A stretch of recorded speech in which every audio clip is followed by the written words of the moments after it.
दोस्तों, किसी ने सच ही कहा है कि प्यार की कोई उम्र नहीं होती, लेकिन जब वह प्यार आपके दिल से होते हुए दिमाग पर चल जाए तो वह जहर बन जाता है। कहानी की शुरुआत होती है स्मिथ नाम के आदमी से, जिसे हम हॉस्पिटल में देखते हैं, लेकिन यहाँ उसके सर पर काफी गहरी चोट आई है। ऐसा क्यों हुआ ये हमें आगे पता चलेगा, पर हम इतना जरूर कह सकते हैं कि इस समय वह बहुत ही ज्यादा तकलीफ में है। कहानी थोड़े समय आगे पहुंचती है, जहाँ पर स्मिथ को नेचर कोव नाम की जगह पर जाते हुए देखते हैं, जहाँ पर उसके छोटे भाई का एक छोटा सा घर है और यहाँ वह कुछ पल सुकून से अकेले गुजारने के लिए आया हुआ है। अब बीच में उसे एक रेंजर मिलता है जो उसे उसकी मंजिल तक छोड़ देता है, लेकिन वो उससे पूछता है कि आप यहाँ करने क्या आए हो। तो स्मिथ कहता है कि वो अपनी जिंदगी से थक चुका है, इसलिए उसे कुछ पल नेचर के बीच में चाहिए, शहर से दूर। लेकिन वो रेंजर उसे सावधान रहने को कहता है कि घर के सारे गेट्स और विंडो को लॉक करके रखना, क्योंकि यहाँ पर बहुत बंदर है। इसके बाद वह सीधा अपने घर पहुंच जाता है और घर के अंदर जाने पर वह सबसे पहले तो ड्रिंक करता है और फिर कुछ समय के बाद वो इस जगह को एक्सप्लोर करने के लिए बाहर निकल जाता है।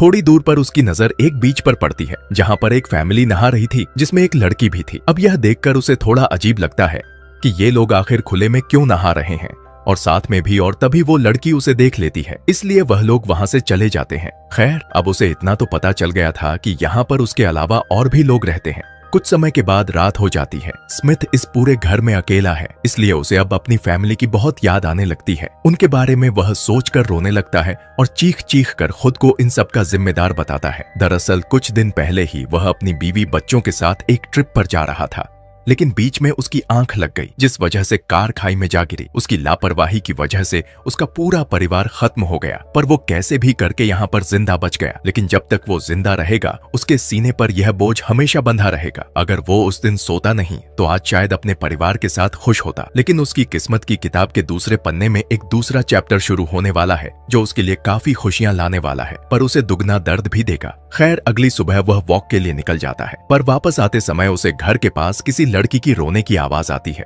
वह करीब जाता है तो देखता है कि बोर्ड के अंदर कोई रो रहा है। वो उसे आवाज लगाता है तो उसमें से एक लड़की निकलती है, जिसे स्मिथ पहचान लेता है, क्योंकि यह वही थी जो उस बीच पर अपनी फैमिली के साथ नहा रही थी। अब वो उससे वजह पूछता कि आखिर तुम रो क्यों रही हो, तुम्हारे साथ में क्या हुआ है, क्या तुम्हें किसी ने मारा है। लेकिन वो उसे कुछ जवाब नहीं देती और पीछे हट जाती है। यहाँ स्मिथ को उसकी फिक्र हो रही थी और इसीलिए उसे कहीं ना कहीं यह भी लग रहा था कि क्या पता उसके घर वालों ने उसके साथ कुछ गलत किया हो। लेकिन वो उसे खुद से दूर जाने के लिए बोलती है। अगर उसने ऐसा नहीं किया तो वो उस पर ही सारा इल्जाम लगा देगी कि उसी ने उसे मारा है, और इसलिए स्मिथ उसे सॉरी बोलकर जाने लगता है। लेकिन जाते जाते वो उसे पूछता है कि क्या तुम्हें किसी चीज की जरूरत है, अगर है तो मुझे बोल दो, मैं तुम्हारी हेल्प कर दूंगा। फिर वो लड़की उसे वाइन की बोतल लाने को बोलती है, तो स्मिथ पास वाले शॉप से 2 वाइन की बोतल लेकर आता है। लेकिन बीच में उसे वो रेंजर फिर से मिलता है, जो उसे बहुत ही डरावनी तरीके से पूछता है कि क्या सब कुछ ठीक है। तो स्मिथ हाँ में जवाब देकर वापस आ जाता है। लेकिन जब वो वापस आता है तो गेट पर वह लड़की नहीं थी, इसलिए वह अपने घर आ जाता है और वो अपने डोर पर देखता है कि उस लड़की की कैप टंगी हुई है। अब ऐसा उसने क्यों किया, ये तो शायद वही बता सकती है। क्या पता वो स्मिथ से दोस्ती करना चाहती हो,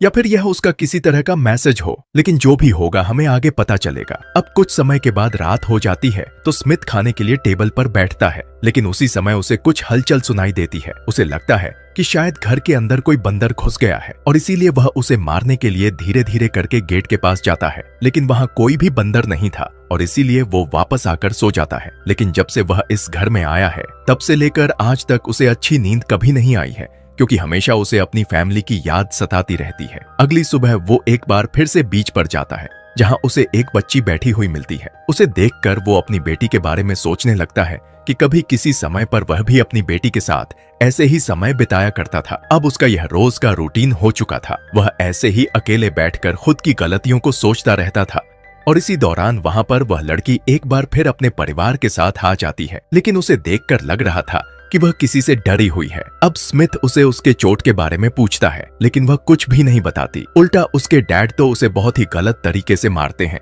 और उसे पूछते हैं कि यह कौन है। उनका ये बिहेवियर देखकर स्मिथ को काफी अजीब लगता है, लेकिन वो उनके फैमिली मैटर में दखल नहीं देना चाहता था, इसलिए वह घर आ जाता है। पर रात होने पर उस लड़की के डैड उसके घर आते हैं और उन्हें वहां देखकर स्मिथ हैरान था, क्योंकि उसने इस चीज की उम्मीद कभी नहीं की थी। खैर, वो उन्हें अंदर आने को बोलता है और दोनों साथ में ड्रिंक करते हैं। बातों बातों में वह आदमी अपना नाम जॉन बताता है और अपनी बेटी का नाम एली स्मिथ उससे उनकी वाइफ के बारे में पूछता है कि वह कहाँ पर है, तो जॉन बताता है कि मैं और मेरी फैमिली इस एरिया में हम लोग सबसे पहले आए थे और यहीं पर हमने अपने कारोबार को बढ़ाया। लेकिन एक दिन जब हम लोग घर में एंजॉय कर रहे थे तभी कुछ लोग घर में घुस आए और उन्होंने हम सभी को बंदूक की नोक पर रखकर सारे सामानों को लूटना शुरू कर दिया। लेकिन जब उन्होंने मेरी बेटी को देखा तो उसके करीब जाने लगे। उनकी नीयत खराब हो गई। मेरी वाइफ ने मेरी बेटी को बचाने की बहुत कोशिश करी और इसी चक्कर में उन लोगों ने उसे जान से मार दिया। बात खत्म होने के बाद जब जॉन स्मिथ से उसके बारे में पूछता है तो वह बात को पलट देता है, क्योंकि अपनी स्टोरी किसी से शेयर नहीं करनी चाहिए।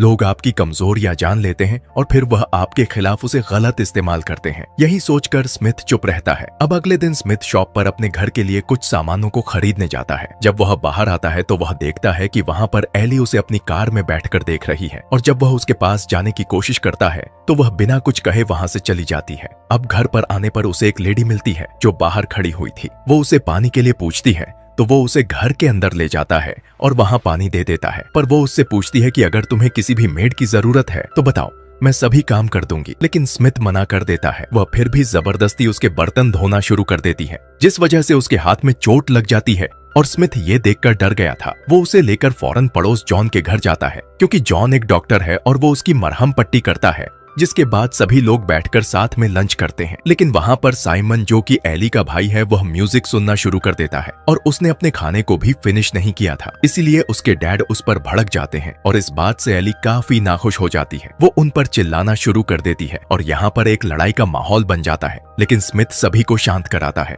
और वो समझ जाता है कि जॉन की फैमिली से ज्यादा उसकी बनती नहीं है और फिर वहां से बाहर आ जाता है और उसके पीछे पीछे एली भी आती है और उससे सिगरेट मांगती है। दोनों स्मोक करते हैं और अपने अतीत के बारे में बातें करना शुरू कर देते हैं। यहाँ एली बताती है कि मेरे डैड इन सब चीजों का जिम्मेदार मुझे मानते हैं, क्योंकि जिस दिन हमारे घर पर वो चोर आए थे उस समय मैंने शॉर्ट ड्रेस पहन रखी थी, जिस वजह से वो मेरी तरफ अट्रैक्ट हो गए और मुझे बचाने के चक्कर में मेरी मॉम ने अपनी जान गंवा दी। उस दिन के बाद से उन्होंने कभी भी मुझे अपनी बेटी नहीं माना। वो बस अपना रिश्ता निभाने के लिए मेरे साथ है। वो स्मिथ से उसके बारे में भी पूछती है, हालांकि वह किसी को अपने अतीत के बारे में कुछ नहीं बताता। लेकिन आज वह एली को बता देता है कि वह अपने बेटे की स्कूल ट्रिप से वापस आ रहा था और उनकी कार सीधा खाई में जाकर गिर गई, जिसमें मेरी बीवी, मेरे बच्चे दोनों मारे गए और बदनसीबी है कि मैं उसमें बच गया। मुझे भी मर जाना चाहिए था, लेकिन ना जाने ऊपर वाले ने मुझे क्यों जिंदा रखा। यह बताते हुए उसकी आंखों में आंसू आ जाते हैं। उसके बाद वो उसके घर चलने को बोलती है तो वो उसे सीधा अपने घर लेकर आ जाता है, जहाँ पर वो उसकी कैप देने के लिए जाता है। लेकिन एली कहती है कि उसकी तबीयत थोड़ी खराब है, वो थोड़ा सा रेस्ट करना चाहती है, तो स्मिथ उसके लिए कॉफी बनाने चला जाता है। लेकिन जब वापस आता है तो देखता है कि वह बिना कपड़ों के खड़ी है और उसे ऐसा करने में कोई शर्म नहीं थी। लेकिन स्मिथ उसको ऐसा करने से मना करता है और उसके कपड़े पहना देता है। पर एली को यह बात अच्छी नहीं लगती। वो चाहती थी कि वो दोनों करीब आए और जब ऐसा नहीं होता तो वो कहती है कि उससे कोई भी प्यार नहीं करता। सभी लोग उसके डैड की तरह हैं। कभी कभी तो वह खुद को मारने की भी सोचती है, लेकिन सिर्फ अपने भाई के लिए रुक जाती है। अब स्मिथ तो उसे समझाता है कि ऐसा कुछ नहीं है, मैं अभी उस हालात में नहीं हूँ कि तुम्हें सहारा दे सकूं। मेरी लाइफ में बहुत परेशानियां हैं। यह बोलकर वह उसे गले से लगा लेता है और वहां से जाने को कह देता है। पर उसके जाने के बाद उसे एली के लिए काफी बुरा लगता है, लेकिन वह आखिर कर भी क्या सकता है। कुछ दिन बाद मेड फिर से उसके घर आती है और यहाँ एली भी अब पहुंच चुकी है और यहाँ एली भी उसके घर के बाहर खड़ी थी। दोनों को साथ में देखकर स्मिथ उनको इनवाइट करता है, जहाँ पर एली कल के लिए स्मिथ से माफी मांगती है तो वो उसे माफ भी कर देता है। अब जब वो उससे सिगरेट मांगती है तो वह मना कर देता है। उन दोनों की बातें काफी अजीब होने लगती है, इसलिए वो मेड वहां से चली जाती। जिसके बाद एली स्मिथ से कहती है कि चलो हम वॉक पर चलते हैं, अगर तुम फ्री हो तो मुझे एक अच्छी जगह पता है। अब स्मिथ मान जाता है और फिर दोनों ट्रैक के लिए निकल जाते हैं। बीच में उन्हें वही रेंजर मिलता है जो एली से पूछता है कि ये इंसान कौन है। वो कहती है कि ये मेरे डैड के दोस्त हैं और हम लोग ट्रैक के लिए जा रहे हैं। जिसके बाद वो चले जाते हैं। ये दोनों आगे बढ़ जाते हैं। लंबी चढ़ाई करने के बाद एली स्मिथ को लेकर एक टॉप पॉइंट पर पहुंच जाती, जहां से व्यू बहुत ही खूबसूरत आ रहा था। वो दोनों व्यू को एंजॉय करते हैं। वो उसे यह भी बताती है कि वो यहाँ पर बचपन में काफी आया करती थी जब उसके साथ कुछ बुरा होता था। और तुमने उस दिन मुझसे पूछा था ना कि मेरी आंख पर किसने मारा है, तो वो असल में मेरे डैड ने मुझे पंच किया था। वो मेरे साथ अक्सर ऐसा करते हैं क्योंकि मेरी मॉम की मौत का जिम्मेदार वो हमेशा मुझे ही मानते रहेंगे। अब यहाँ स्मिथ तो उसे दिलासा देता है और समझाता है कि सब कुछ ठीक हो जाएगा, पर यहाँ एली उसके हाथ को किस करने लगती है। यह देखकर स्मिथ समझ जाता है कि कहीं ना कहीं वह उसे पसंद करने लगी है, पर वह उसका कोई जवाब नहीं देता और काफी देर होने के बाद दोनों वापस आ जाते हैं। लेकिन बीच जंगल में स्मिथ भी खुद को रोक नहीं पाता और दोनों करीब आ जाते हैं। पर तभी स्मिथ देखता है कि जॉन उसके सामने ही बोट पर बैठा हुआ है और यहाँ एली भी अपने डैड की आवाज सुन लेती है। इसलिए दोनों वहाँ से फौरन अपने अपने घर आ जाते हैं। लेकिन स्मिथ को डर था कि कहीं कुछ अनहोनी ना हो जाए। उसकी अब तबीयत भी खराब होने लगी थी और डर के मारे उसे उल्टियां होना शुरू हो जाती है। अब वह अपने सामानों को पैक करने लगता है क्योंकि अब यहाँ पर रुकना सेफ नहीं है। लेकिन तभी गेट पर जॉन दिखता है, जिसे देखकर वह बहुत डर जाता। कहीं जॉन ने उसे एली के साथ में देख तो नहीं लिया, लेकिन वो तो उसे असल में डिनर के लिए इनवाइट करने आया था। लेकिन स्मिथ बताता है कि वह सिटी जा रहा है, पर जॉन की बार बार रिक्वेस्ट करने पर वह उसके साथ डिनर के लिए चला जाता है। वहां जाने पर जब वह एली को देखता है तो सभी को बताता है कि वह जर्मन के लिए निकलने वाला है, जहां जाकर वह अपनी एक नई जिंदगी शुरू करेगा। तो एली कहती है कि क्या तुम दूसरी शादी करने वाले हो, और ऐसा बोलती हुए वो उसे सेड्यूस करना शुरू कर देती है और बार बार उसे उकसाती है, यह कहकर कि तुम्हें कोई भी लड़की पसंद नहीं करेगी, हमेशा तुम ऐसे ही अकेले रहोगे। वो दरअसल उसे खुद की इंपॉर्टेंस बताना चाहती थी